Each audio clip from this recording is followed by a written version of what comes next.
हरियाणा वासियों को तोहफा 2020 परिवारों को अंत्योदय परिवार सुरक्षा योजना की 76 करोड़ की राशि लाभार्थियों के खाते में ट्रांसफर।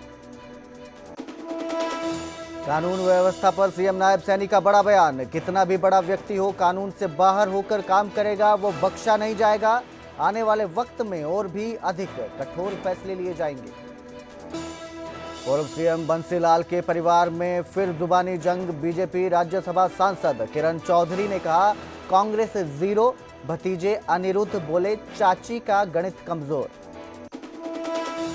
संगरूर के गांव उपली का फरमान। गांव के लड़के लड़कियों की शादी और एनर्जी ड्रिंक बेचने वालों के सामाजिक बहिष्कार की घोषणा।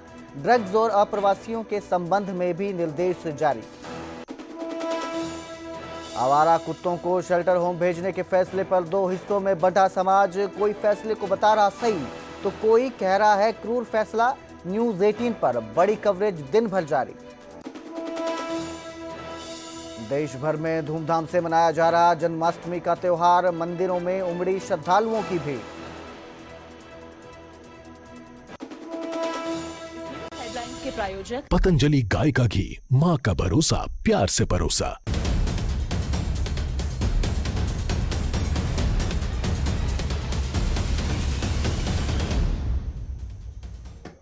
नमस्कार, स्वागत है न्यूज 18 पंजाब हरियाणा में। मैं आपके साथ कुलदीप भारद्वाज।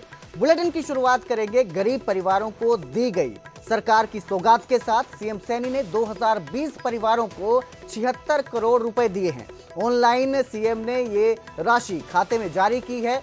दयालु योजना से अब तक 36,651 परिवारों को लाभ मिला है।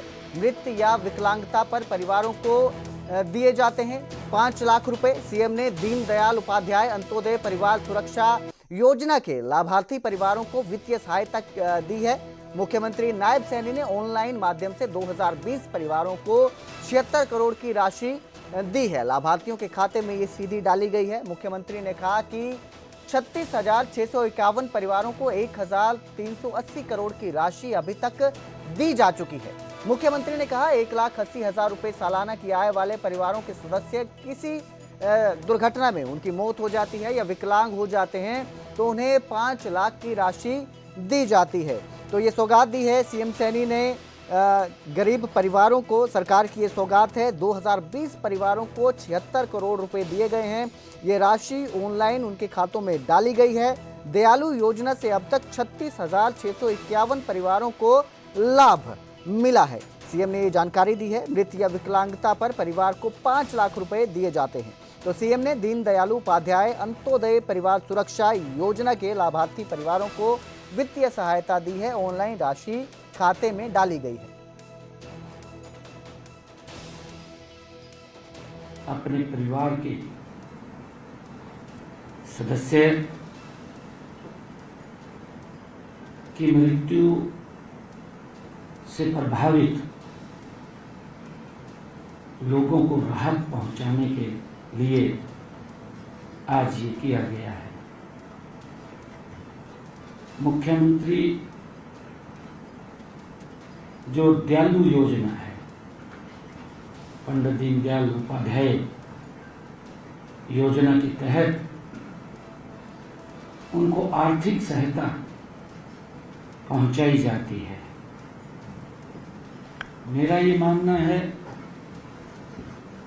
कि एक लोकतांत्रिक सरकार को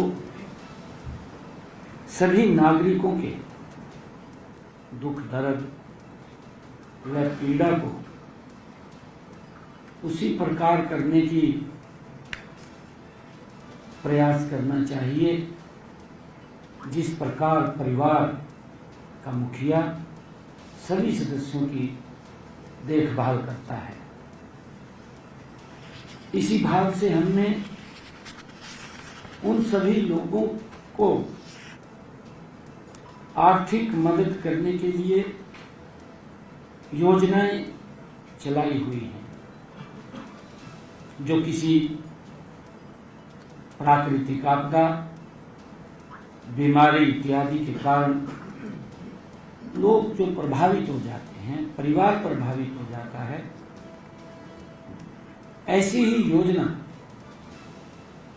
दीनदयाल उपाध्याय अंत्योदय परिवार सुरक्षा योजना हरियाणा सरकार ने चलाई हुई है।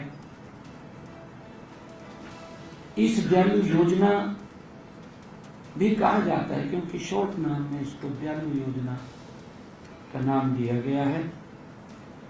आज इसके तहत 2020 परिवारों के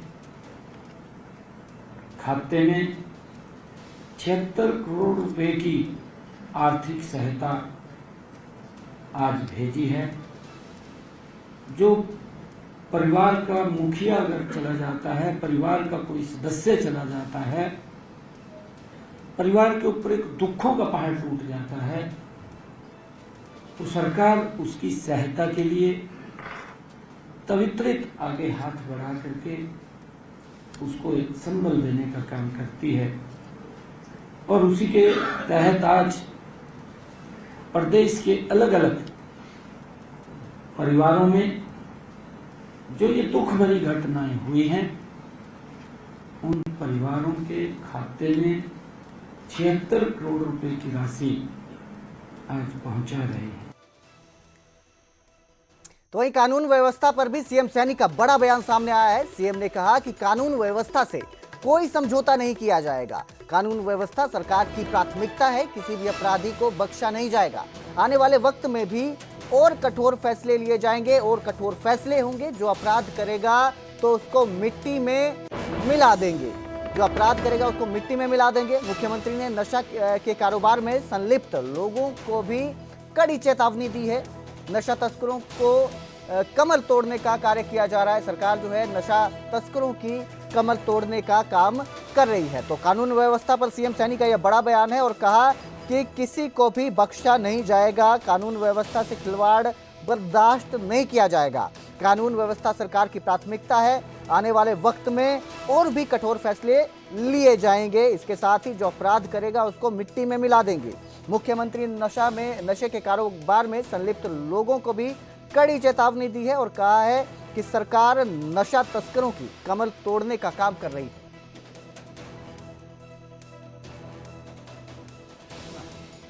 मैं ये शुरू से बोल रहा हूं, लॉ एंड ऑर्डर को लेकर के कोई समझौता नहीं है, क्योंकि प्रदेश के लोगों को सुरक्षित माहौल देना ये हमारी सरकार का दायित्व है ना जी। हम किस लिए बैठे हैं? किसी को भी लॉ एंड ऑर्डर को खराब करना कोई अधिकार नहीं है। अरे सब आराम से रहें। मैं तो ये बोलता हूं, मैं आने वाले समय के अंदर और कड़े निर्णय लेने वाला हूं। जो लोग लॉ एंड ऑर्डर को खराब करते हैं, मैं कहा है कि बुलडोजर भी चलेंगे, मकान तक गिरवा करके उनको मिट्टी में मिलवा देंगे अगर किसी के इस प्रकार की दिक्कत कहीं खड़ी हुई तो। हम पूरा ध्यान रख रहे हैं, कोई मतलब नहीं है किसी प्रकार का जी। तो वही बीजेपी कांग्रेस में वार पलटवार का सिलसिला जारी है। सांसद किरण चौधरी का कांग्रेस पर बड़ा हमला सामने आया है और कहा कि कांग्रेस पार्टी जीरो पर आ गई है। परिवारवाद के चलते धरातल से भी नीचे ये पार्टी चली जाएगी। 10 महीनों में नेता प्रतिपक्ष नहीं चुन पाई है कांग्रेस पार्टी। हम चाहते हैं कि विपक्ष मजबूत हो, पर वो जीरो पर आ गई है। भतीजे अनूप चौधरी का भी इसमें पलटवार आया और उन्होंने कहा कि राहुल गांधी ने हरियाणा में संगठन बनाया है। उधर किरण चौधरी ने कांग्रेस को जीरो कहे जाने के बयान पर उन्होंने कहा कि चाची का गणित कमजोर है। लोग कहते थे कि हरियाणा में संगठन नहीं बनेगा, लेकिन राहुल ने बना के दिखा दिया है।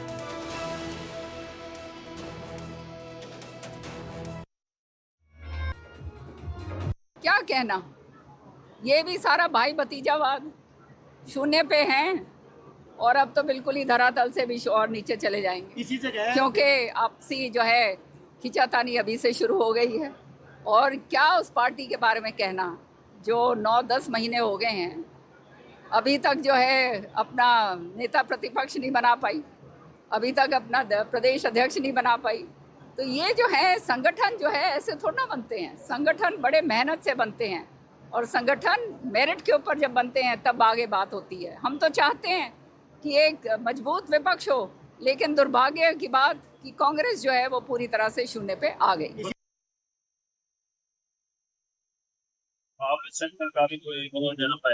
उनकी गणित कमजोर है।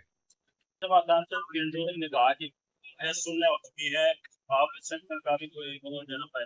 उनकी गणित कमजोर है। देखिए, राहुल जी, इस चीज के प्रति उनका एक संकल्प था कि लोग कहते थे कि हरियाणा में संगठन नहीं बन सकता। उन्होंने इस चीज का संकल्प लिया और संगठन बना दिया। देश भर में आज जन्माष्टमी का पर्व धूमधाम से मनाया जा रहा है। मंदिरों में कृष्णाष्टमी की भव्य तैयारी की गई है। जन्माष्टमी के पर्व पर कुरुक्षेत्र के मंदिरों का जायजा लिया हमारे संवाददाता अशोक यादव। दर्शकों की भीड़ होगी और लगातार यहाँ पर आज जन्माष्टमी का पर्व है। देश के मंदिरों में भगवान कान्हा के नाम की धूम मची हुई है और मैं मौजूद हूँ कुरुक्षेत्र का ऐतिहासिक मंदिर बिरला मंदिर। यहाँ पर आप तस्वीरों में देख सकते हैं कि किस तरह से दूर दराज से पहुंचे श्रद्धालु अपने भगवान कान्हा को झुला रहे हैं और उनका जन्मोत्सव मना रहे हैं। हालांकि रात के 12 बजे के बाद यहाँ पर दूर दराज तक यानी कि मंदिर के बाहर तक दर्शकों की भीड़ होगी और लगातार यहाँ पर श्रद्धालु पहुँचेंगे। कुरुक्षेत्र का भगवान कान्हा से विशेष लगाव है क्योंकि धर्मनगरी कुरुक्षेत्र है और इसी स्थान पर भगवान श्री कृष्ण के मुखारविंद से दिया गया संदेश गूंजता है कि कर्म करो, फल की इच्छा ना रखो। मुखारविंद से दिया गया संदेश सदियों से गूंज रहा है और छोटे छोटे बच्चे, किस तरह से महिलाएं यहाँ पर भारी संख्या में पहुँची हैं, श्रद्धालु पहुँचे हैं, भगवान कान्हा को झुला रहे हैं और अपने कान्हा का जन्मोत्सव मना रहे हैं। रात के 12 बजे के बाद तुरंत यहाँ पर जो श्रद्धालु पहुँचेंगे, आरती होगी और भगवान कान्हा का जन्मोत्सव मनाया जाएगा। तो लगातार यहाँ पर श्रद्धालु पहुँच रहे हैं। मथुरा वृंदावन से अलग से जो भगवान कान्हा के लिए पोशाक मंगवाई गई है उससे आज साज सज्जा की गई है। हालांकि प्रतिदिन यहाँ पर साज सज्जा की जाती है मगर जन्माष्टमी के दिन अलग से भगवान के लिए साज सज्जा के लिए पोशाक मंगवाई जाती है। छोटे छोटे बच्चे हैं, श्रद्धालु हैं, उनसे हमारी बातचीत रही। कोशिश करने के कहाँ से आए हैं आप? यही से आए कुरुक्षेत्र से ही। क्या बताएंगे, आज भगवान कान्हा को आप भी झुला रहे हैं? कान्हा को झुला रहे हैं। आज बहुत ही शुभ दिन है कान्हा का, उनका जन्म उत्सव है और बिरला मंदिर में बहुत हर्षोल्लास से ये पर केक काटेंगे आप भी घर पे बैठ के? आज जन्मोत्सव केक तो यहीं काट के जाते हैं हम 1 बजे, जब सारा पर्व संपन्न हो जाता है उसके बाद जाते हैं प्रसाद लेके, ठाकुर जी के दर्शन करके और आशीर्वाद लेके, ताकि हमारा पूरा वर्ष अच्छे से बीते और हम अगले साल का इंतजार करें। कुछ मांगते नहीं है भगवान कान्हा? हाँ बिल्कुल बिल्कुल। कुछ भी मांगा आपने कभी? मांगने की जरूरत नहीं पड़ती इनसे, ये अपने आप देते हैं सब कुछ। क्या कहेंगे, आज भगवान का जन्मोत्सव मनाया जा रहा है, आप भी आए हैं, झूला झुला रही हैं? बहुत ज़्यादा खुशी है भगवान के जन्म की, सभी को सब अपने घर में बहुत अच्छी तरह मना रहे हैं। अच्छा, आपने भी मनाया? हाँ जी बहुत अच्छा। 12 बजे केक कटेगा। हाँ। कुछ मांगते भी हैं भगवान के पास आकर? वैसे बताते नहीं। मांगने भगवान के पास ही आते हैं, इंसान के पास तो नहीं है। श्रद्धालु पहुंच रहे हैं। देखिए लगातार महिलाएं हैं, पुरुष हैं, छोटे छोटे बच्चे हैं, कहीं ना कहीं पहुंच रहे हैं, भगवान कान्हा के झूले को झुला रहे हैं और भगवान से अपने परिवार में सुख समृद्धि की कामना कर रहे हैं क्योंकि आज मंदिरों में लगातार भगवान के झूला झुलाया जाएगा और कान्हा के जन्मोत्सव को मनाया जाएगा। हरिद्वार, मथुरा, वृंदावन, कान्हा की नगरी, मथुरा वृंदावन से लेकर कुरुक्षेत्र क्यों ना हो महत्वपूर्ण, क्योंकि कुरुक्षेत्र में ही तो दिया गया था भगवान श्री कृष्ण के मुखारविंद से संदेश कि कर्म करो, फल की इच्छा न रखो। अशोक यादव, न्यूज 18। उधर कुरुक्षेत्र में रेलवे ट्रैक पर युवक का शव बरामद हुआ है। कीर्तिनगर रेलवे ट्रैक में 4 हिस्सों में शव मिला है। दिल्ली अमृतसर ट्रैक पर 35 साल के युवक की लाश मिलने से सनसनी फैल गई है। मृतक के पास से वीवो कंपनी का एक मोबाइल मिला। मोबाइल लॉक होने से युवक की पहचान नहीं हो पाई है। पुलिस ने शव को कब्जे में लेकर कार्रवाई शुरू कर दी है। तो कुरुक्षेत्र में रेलवे के ट्रैक पर ये युवक का शव बरामद हुआ है। 4 हिस्सों में शव बरामद हुआ है, 4 हिस्सों में कटा ये शव बरामद हुआ है, जिसके बाद से पुलिस इसकी पहचान करने में जुटी हुई है। किसका ये शव है?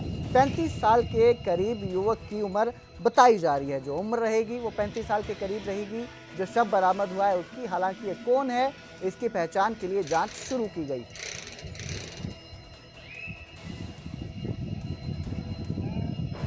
से किलोमीटर नंबर 156 के 28:30 के दरमियान रेलवे स्टेशन कुरुक्षेत्र के पास एक डेड बॉडी है।